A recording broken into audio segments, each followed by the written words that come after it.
आणि त्याच वेळेला सत्ताधाऱ्यांचा एक आमदार एक असा आमचा बारका भातचा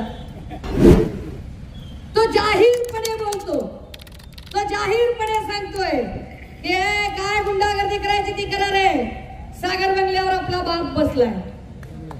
गृहमंत्र्यांच्या नावाने सरळ सरळ धमकी दिली जाते, गृहमंत्र्यांचे नाव घेऊन सरळ सरळ दहशत पसरवली जाते.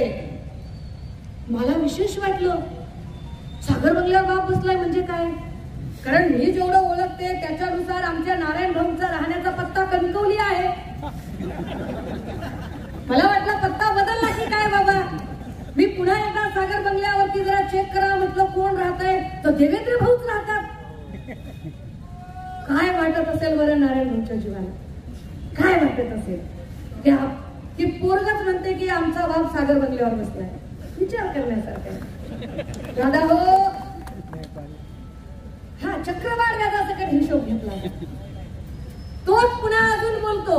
काय सांगतोय तो म्हणतोय पोलिसांना बोलतोय, खुलं चॅलेंज करतोय आणि सांगतोय काय करणार आहेत हे पोलीस माझं, काय कराल फार फार तर व्हिडिओ रेकॉर्ड कराल आणि आपल्या बायकांना दाखवाल.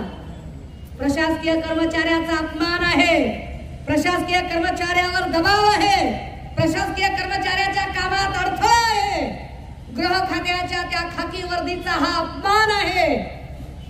पण दहशत किती की एकही पोलीस अधिकारी त्याच्या अगेन्स्ट 353 दाखल करू शकत नाही. एकही पोलीस अधिकारी आमच्या खात्याची गरिमा आमची प्रतिष्ठा मलिन केली म्हणून नितेश राणेच्या विरोधात FIR करत नाही. आणि आश्चर्य त्या खात्याचे कर्मचारी हे त्या खात्याच्या मंत्र्याकडे पालक म्हणून बघत असतात. गृह खात्याचे हे सगळे कर्मचारी police, constable, PI, PSI, API, ACP, SP, DYSP, commissioner या सगळ्यांचे पालक कोण, तर त्या खात्याचे मंत्री देवेंद्र फडणवीस. पालक म्हणून किमान देवेंद्र फडणवीसांनी तरी स्वतःहून इनिशिएट करून नितेश राणेच्या विरोधामध्ये तक्रार दाखल करायला हवी, FIR व्हायला हवी. पण ती होत नाही. त्याचा परिणाम असा होतो की पोलिसांबद्दल धाक राहत नाही, पोलिसांबद्दल भीती राहत नाही, पोलिसांचा वचक राहत नाही. परिणामी पूर्वी लोक अंधारात निर्जन ठिकाणी तरी गुन्हे करायचे.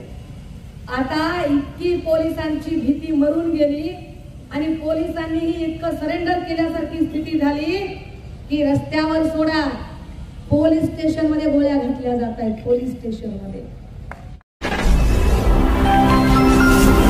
Speed news Bharat.